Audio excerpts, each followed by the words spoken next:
All right. Hello, everyone. Happy, merry, joyous, jolly December to you all.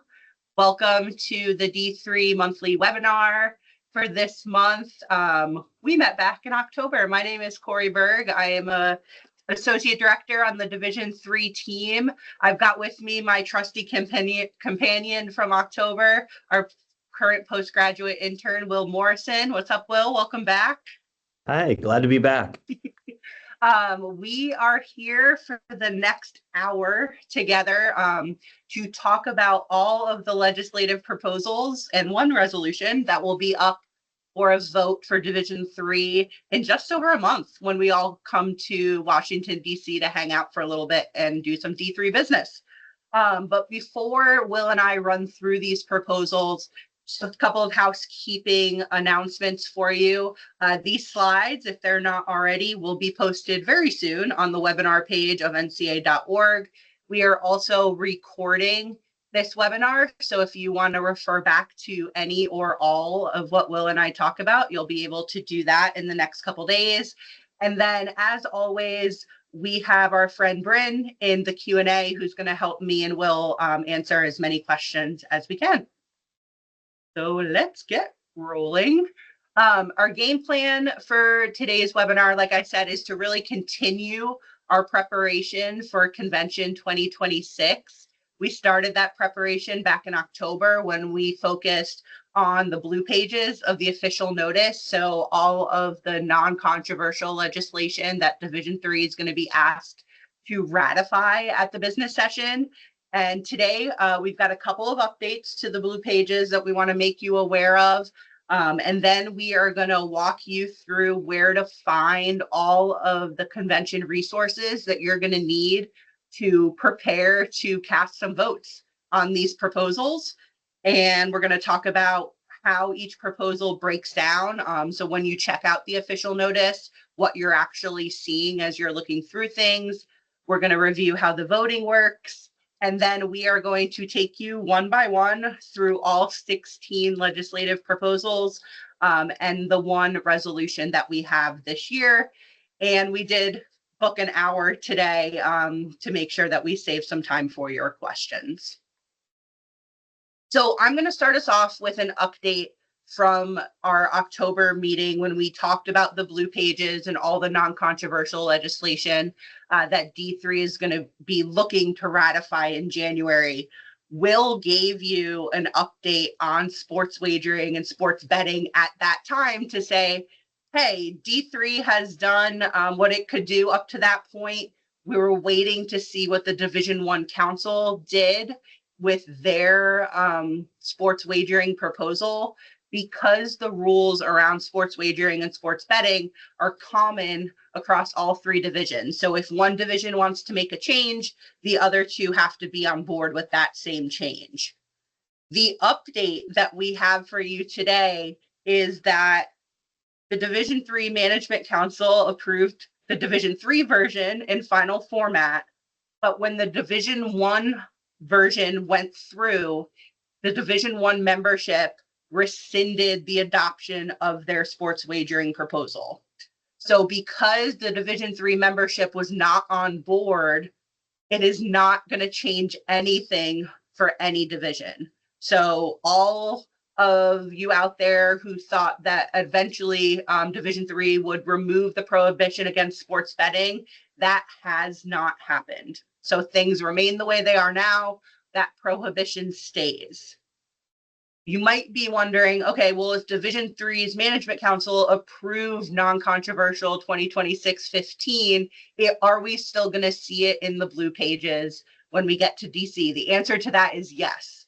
It will be in the blue pages. It will be part of the consent package that you all asked to ratify, and it'll kind of hang out in the ether of LSDBI as something that Division 3 has adopted, but is not effective because Division 1 did not adopt it. Their membership was not on board.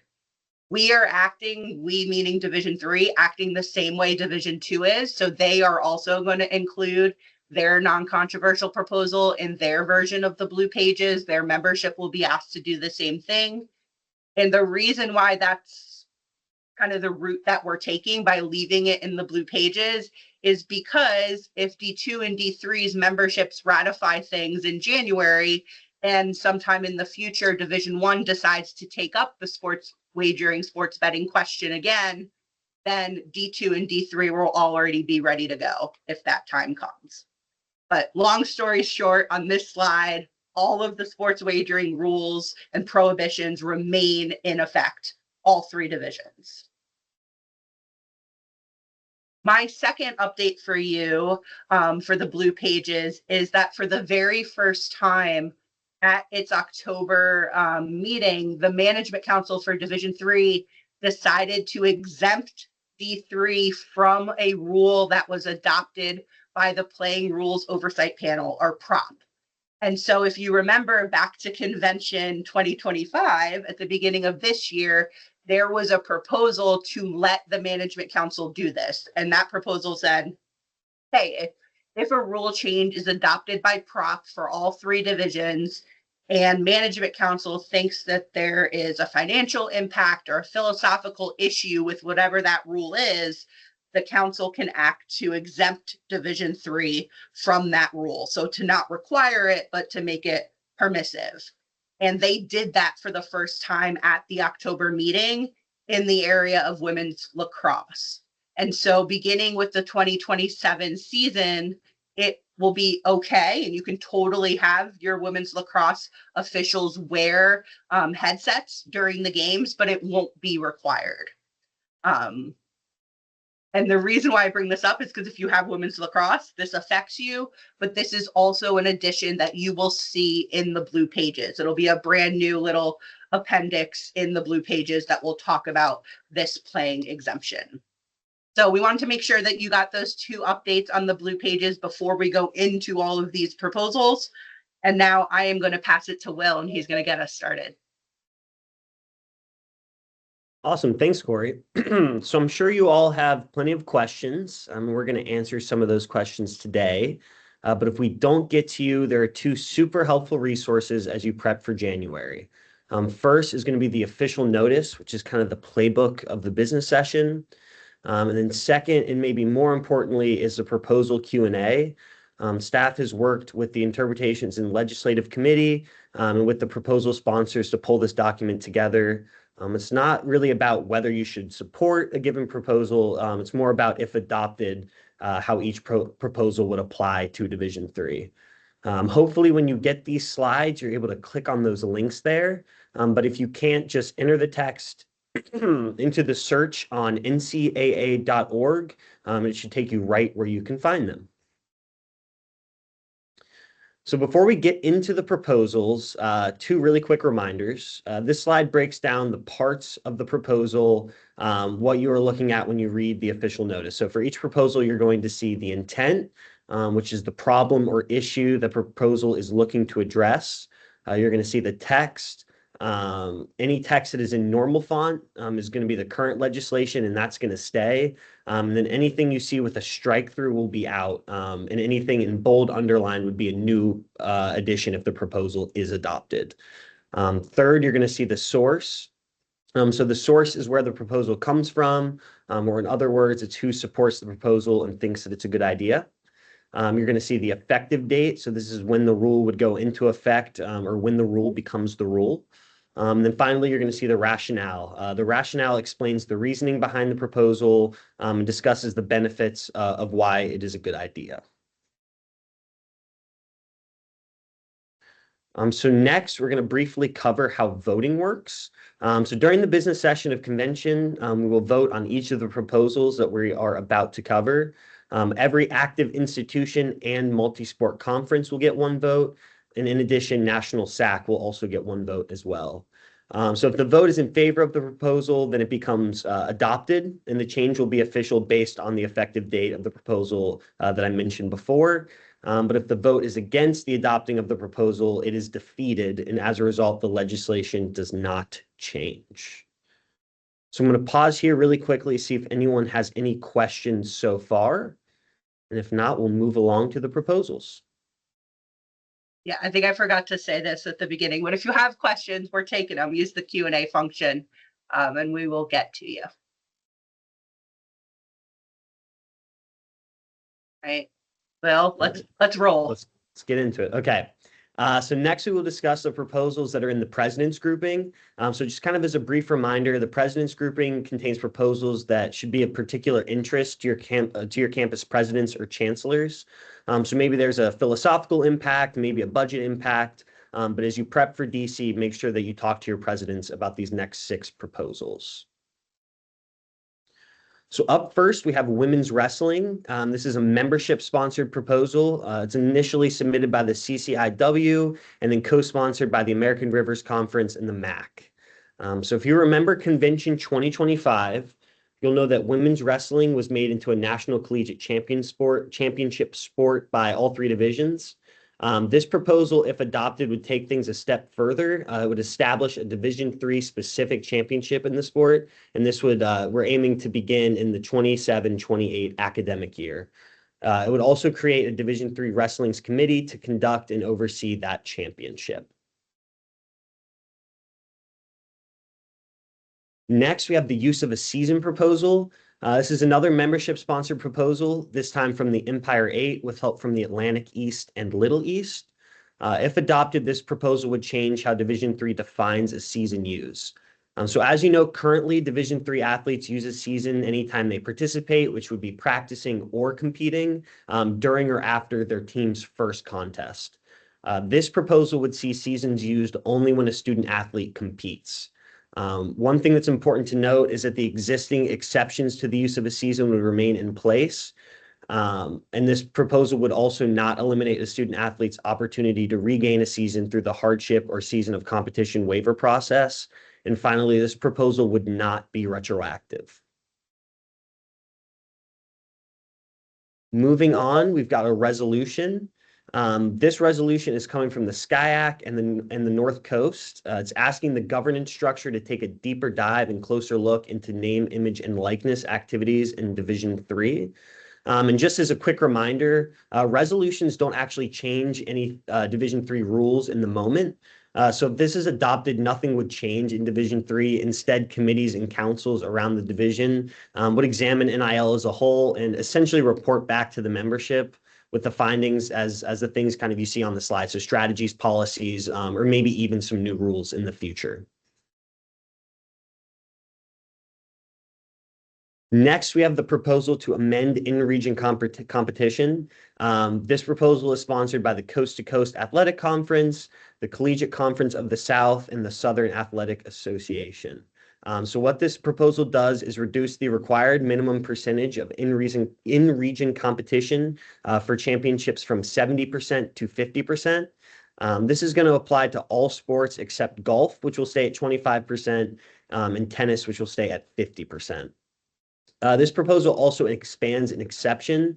What that exception currently says is that an institution can exempt out-of-region contests conducted during one institutional vacation period for sports with a spring NCAA championship.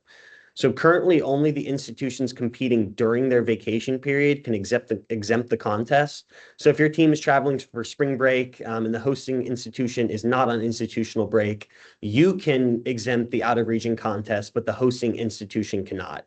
So this proposal would expand the exception. What this does is it would allow both the institution traveling during the official vacation period and the institution hosting the contest to exempt the out-of-region contest.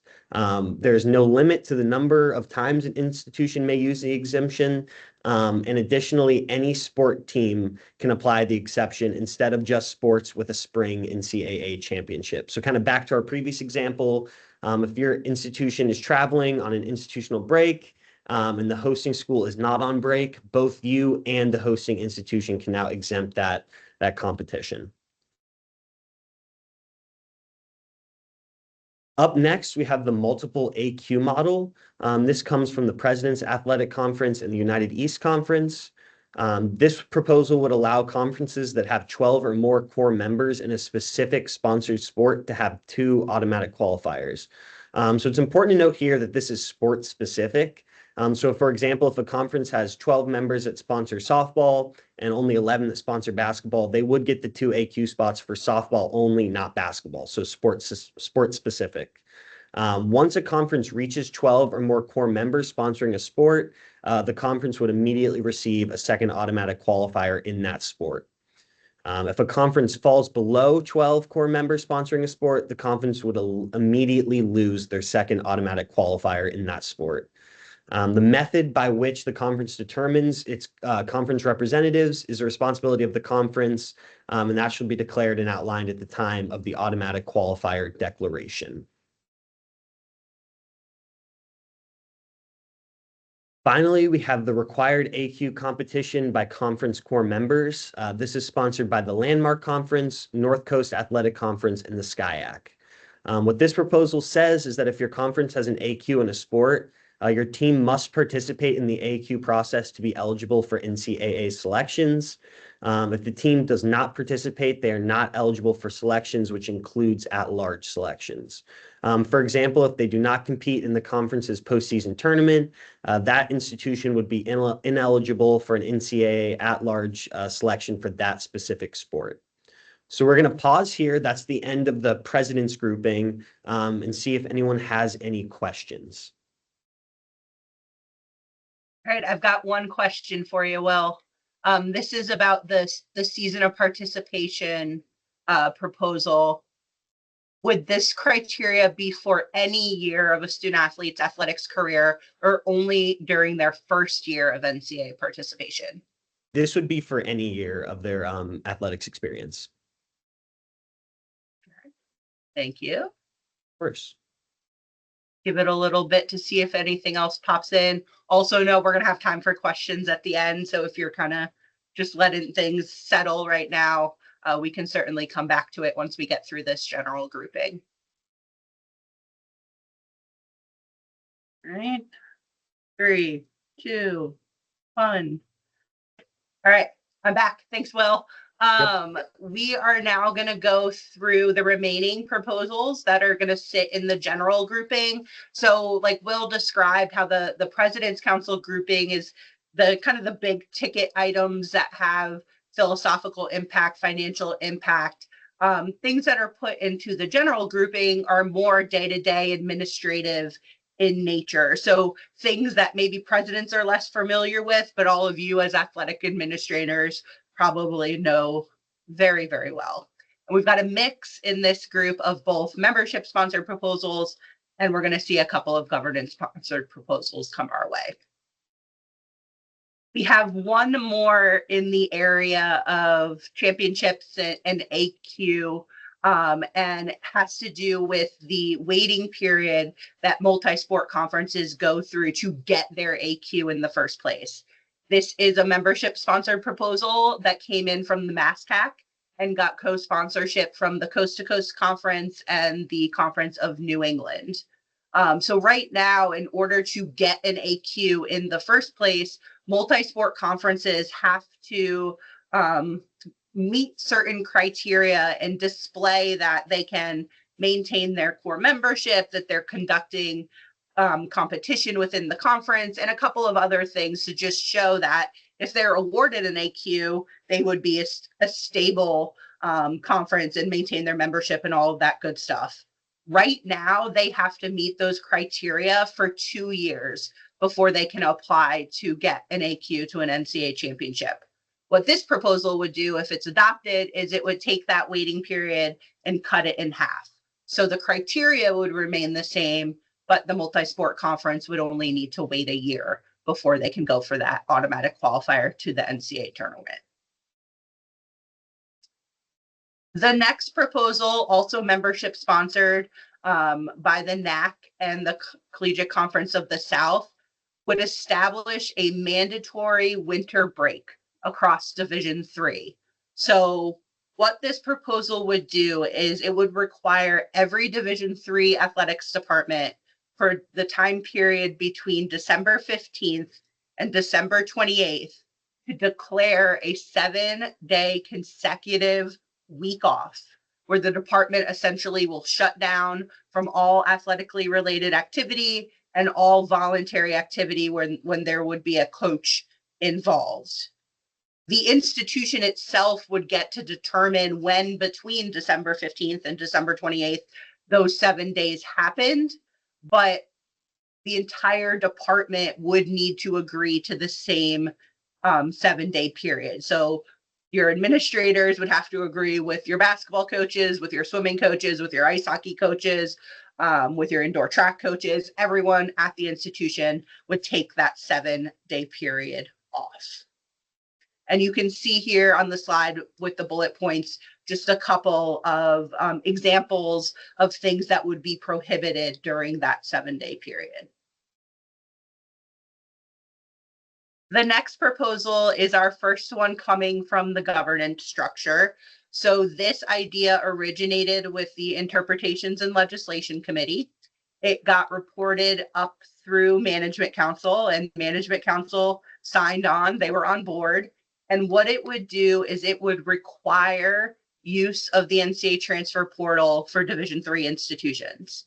So right now, the use of the transfer portal is optional in Division III. So maybe your institution uses it all the time. Maybe you only use it in certain situations, or maybe you don't even touch it at all. And you're like, I don't have time for that. But if this proposal is adopted, it would require you to enter student athletes into the NCAA transfer portal if they come to you on or after August 1st of 2026 and say, I'm interested in transferring. Just so you know, because I know this is really important in Division III, the self-released option would remain intact. So right now we have a self-release process in D3 where a Division III student athlete who's interested in talking to another Division III school can issue their own permission to talk to the potential new school without their original school knowing what's happening. That is still going to be a thing if this proposal is adopted. And here's how that would work. The student athlete who's at a Division III school and is interested in talking to another Division III school would fill out the self-release, send it to the new institution, and for a period of 30 days, they could have recruiting conversations without the original school being aware of what's happening. Once that 30-day period expires, if the student athlete wants to continue to talk to the potential new school, that is at the point where they will need to have a conversation with their current institution to say, hey, I've issued a self-release. We've talked for 30 days. I would now like to be put in the portal because I want to continue to talk to that institution. What's also important, what would be a little bit new if Division III adopts this, we don't require it now, is that when student athletes ask to be put in the transfer portal, they would be required to watch an educational module before the school puts them in. That is something that our friends in D1 and D2 do now. It's a module where the student athlete asks, goes to the want to transfer page of ncaa.org. They watch a little module that talks about some of the implications of transferring, talks about how you're going to need to be academically eligible at your current school in order to be immediately eligible at your new school, just to give a little bit of baseline education to student athletes before they go in. At the end of that module, the student athlete will be prompted to enter the email address of their school's compliance officer. And then once they do that, the compliance officer gets notified by the transfer portal that the student athlete has completed the module. And then that is when the compliance officer should put the student athlete in the portal, and they get 7 calendar days to do that.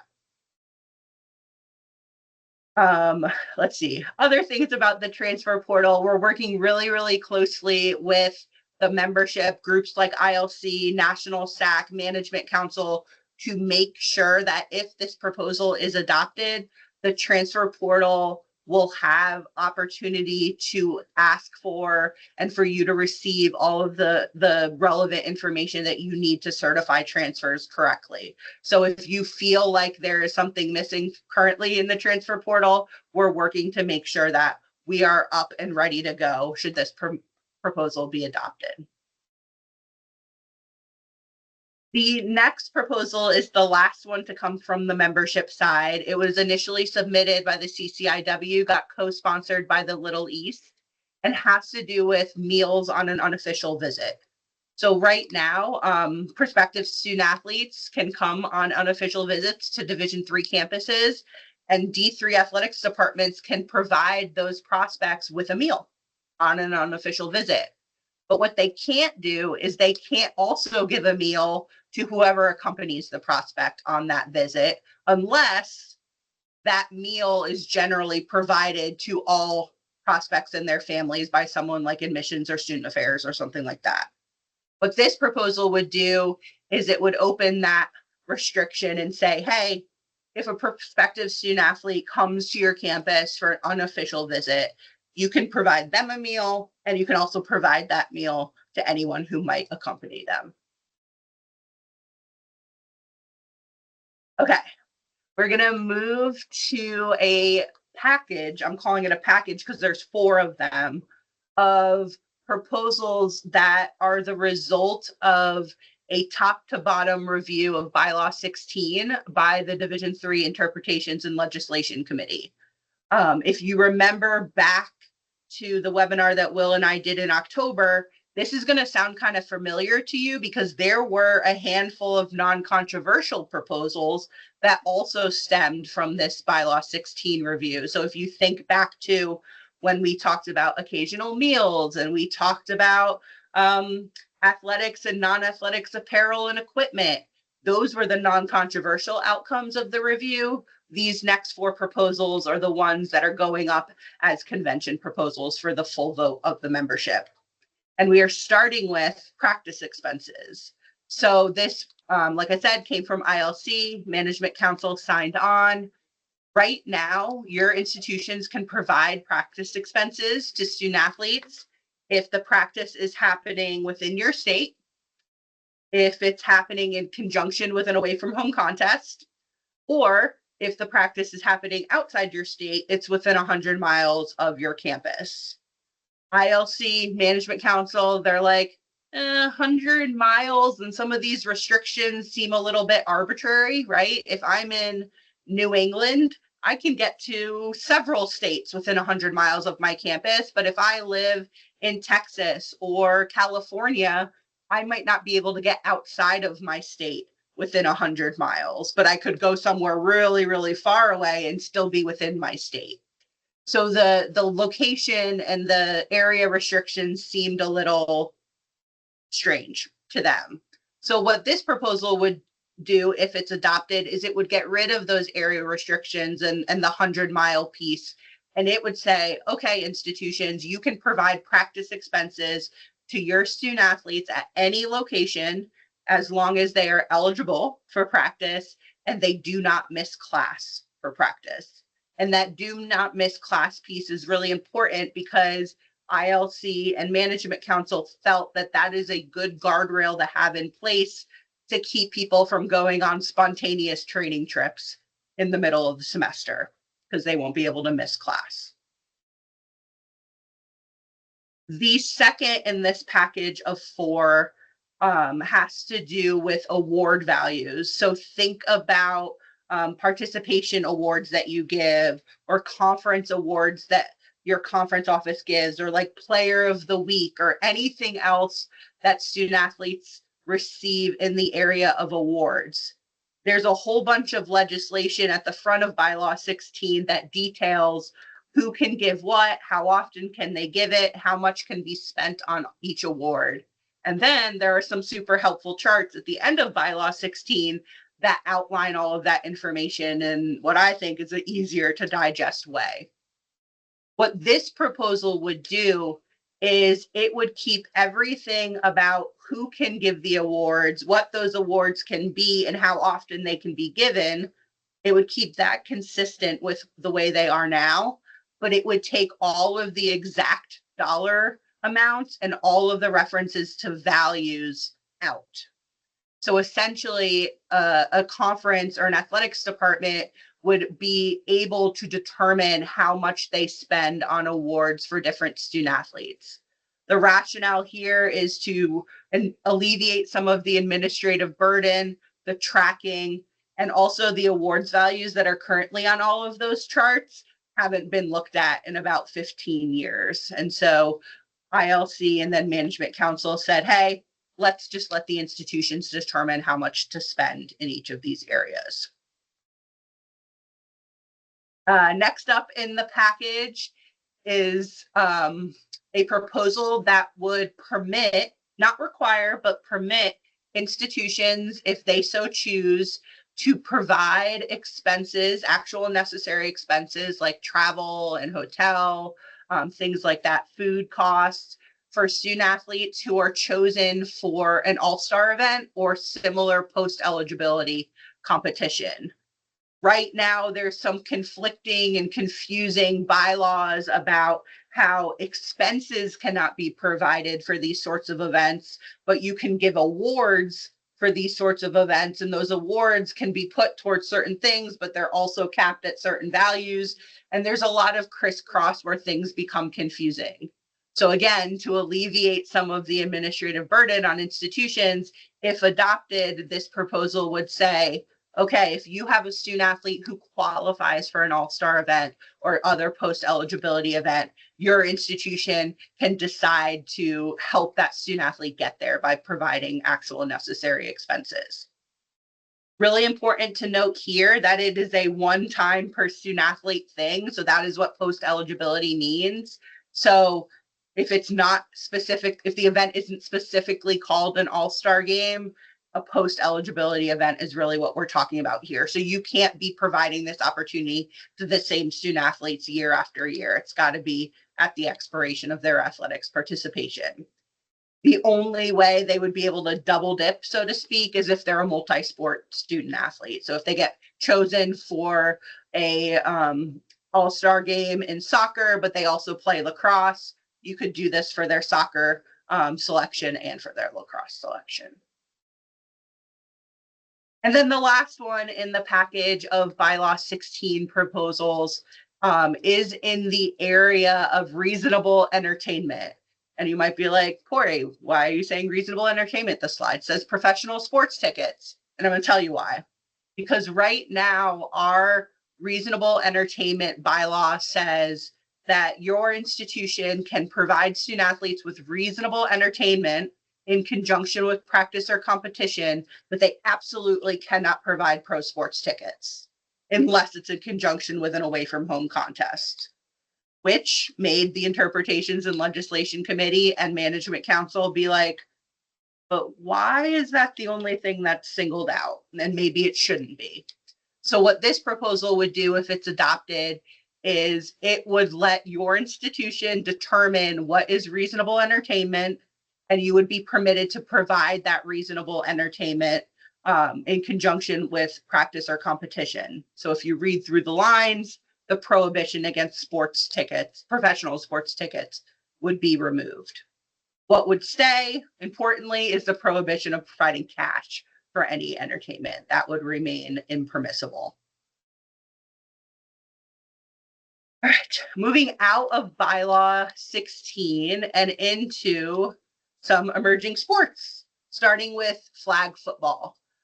So this was originally proposed by the former Committee on Women's Athletics, which has now merged with a couple of other groups here at the national office to be the Committee on Access, Opportunity, and Impact. I think I got all of those letters correct.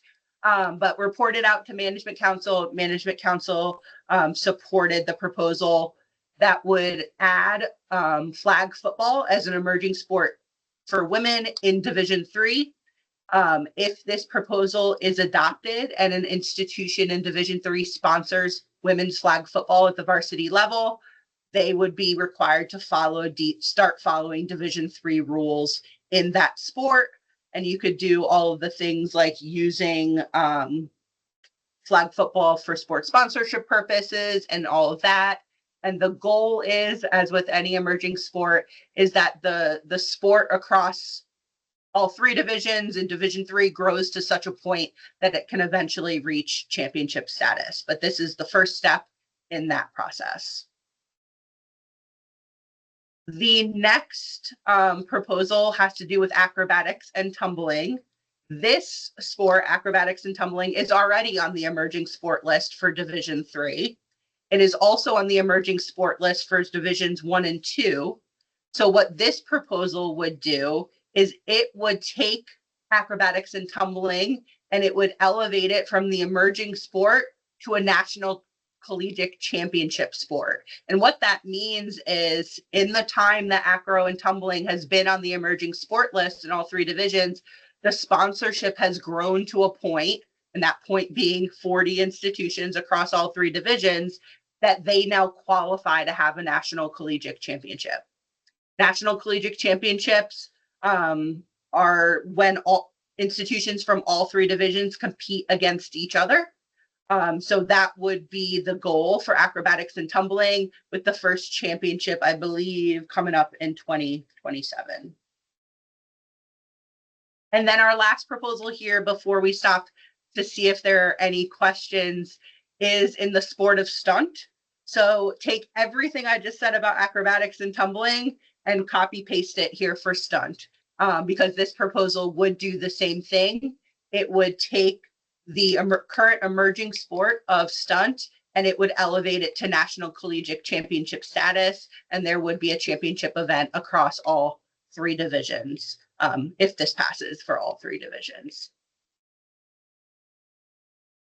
All right, we made it to the end, Will. I'm going to refresh the Q&A and we'll see what's in there. Maybe some stuff for both of us. Okay, I'm going to start with you, Will. I'm going to give you another one on seasons of participation, if that's okay.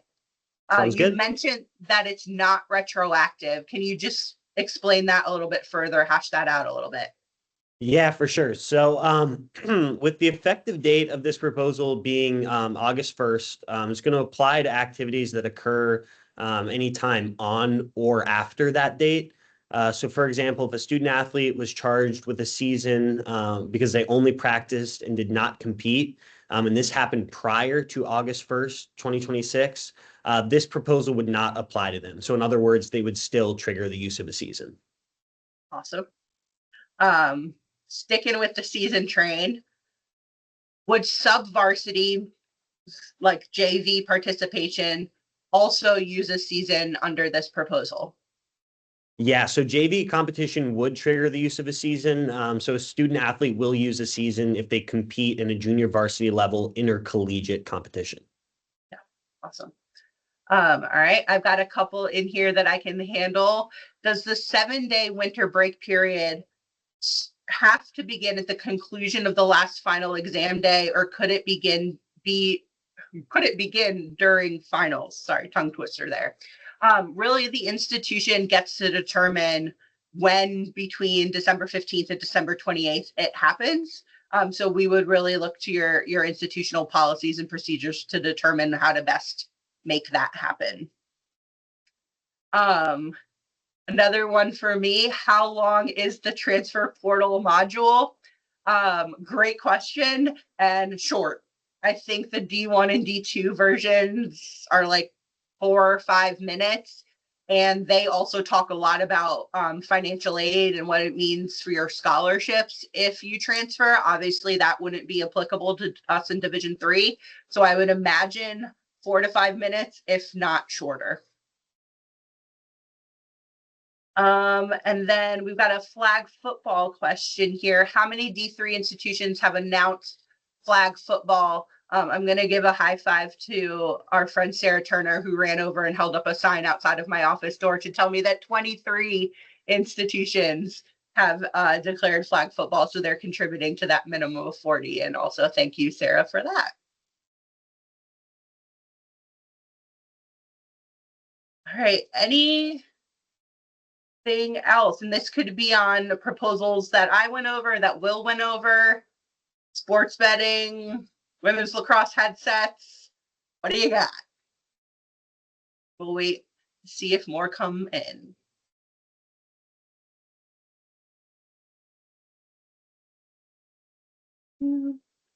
I'll also say, as we're kind of waiting to see if more questions come in, know that all commissioners were sent an email by someone on our GMS staff yesterday, hopefully to ask if you would like a visitor at your conference meetings at convention. So commissioners out there, if you would like a visitor, please let us know. We are happy to help.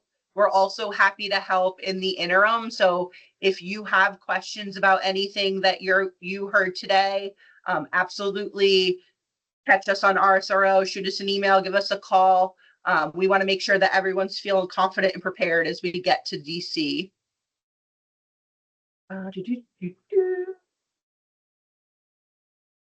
All right, let's go with professional sports tickets. For professional sports tickets, can tickets be provided in conjunction with home practice but no competition? The answer to that it would be yes.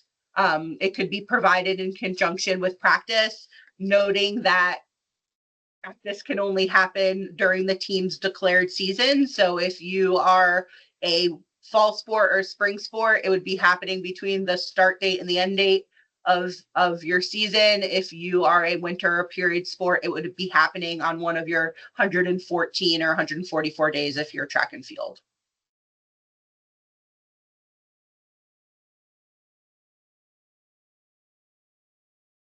Yeah, great question. So this is about the required AQ participation. Will, I'm going to toss it to you first, but let me know if you need a pinch hit, literally, because it's about baseball. If I'm an affiliate in a sport like baseball, but my primary conference gains an AQ for the sport without our participation, could we stay in the affiliate conference for the AQ, or do we need to join the primary? So my understanding, and Corey, correct me if I'm wrong, is that the institution must participate in the established AQ process to be eligible. So if, and I might pinch it to you, but I would imagine that participation in the affiliate conferences process would mean that the institution is not eligible for NCAA selections, but I wasn't sure if that timing piece. So correct me if I'm wrong. Yeah, you're getting there. So if you're a core in the conference that you're not playing baseball in currently, you would have to join that conference's AQ process to be eligible for NCAA championships. And we know that there are a handful of institutions and a handful of sports that have some affiliate situations going on. So if this proposal would be to pass, would be adopted, we would work with those institutions to figure out, do we make some sort of exception? Is there a waiver? But the way that the proposal's drafted right now, you would be expected to leave your affiliate conference and participate in the AQ process of the conference of which you're a core member. And then one thing to add there, I know it might not exactly be the question, but if if a conference is in the waiting period for an AQ, you can compete as an affiliate or independent and still be able for eligible for an NCAA championship if your conference is in the waiting period. All right, another one on winter break. We've got regarding winter break proposal, would this eliminate the opportunity for conferences to schedule a conference game during this period? So the answer is yes. So if the department is in its 7-day consecutive winter break period, no competition can happen, no practicing can happen. One thing that this question brings up, and I totally forgot to mention it, so high five Jackie Myers for bringing this up, virtual high five. This proposal, if adopted, would have a delayed effective date, knowing that your institutions, especially in sports like basketball, have likely scheduled out into the future. And so the delayed effective date would have the ability for you all to honor the commitments that you've already made, but then also plan in a couple academic years to have that winter break built in. So great question. And thanks again for reminding me something I totally forgot to mention.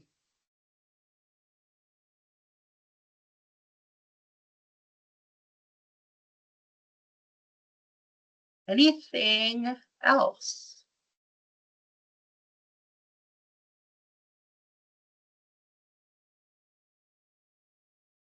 All right. Will, Bryn, not seeing any refreshes right now, so I think we can close out. I'll try to buy a little bit more time and just say thank you again, all of you, for joining us in October, joining us today. We have a lot of stuff to cover in January, but come ready to talk about all these proposals. Give us your feedback, because there are some big ticket items, right? And so let's hash this out and see where D3 wants to be. All right, one last question about the self-release. Once the self-release 30 days expires, when is the student athlete's original institution required to enter them in the portal? Is that triggered by the student athlete notifying the school? So, great question. 30 days of the self-release expires. If the student athlete wants to continue recruiting conversations, they're going to need to talk to their original institution to say, hey, I'd like to be put in the portal so that I can continue to talk to this school I've been talking to through the self-release.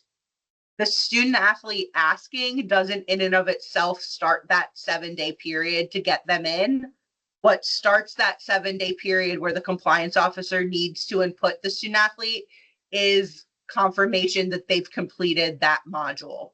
So if I'm a student athlete at a D3 school and I issue a self-release to talk to another D3 school at the end of that 30-day period, or towards the end of that 30-day period, I'm going to go do that module as soon as I can by going to the Want to Transfer page on NCAA.org.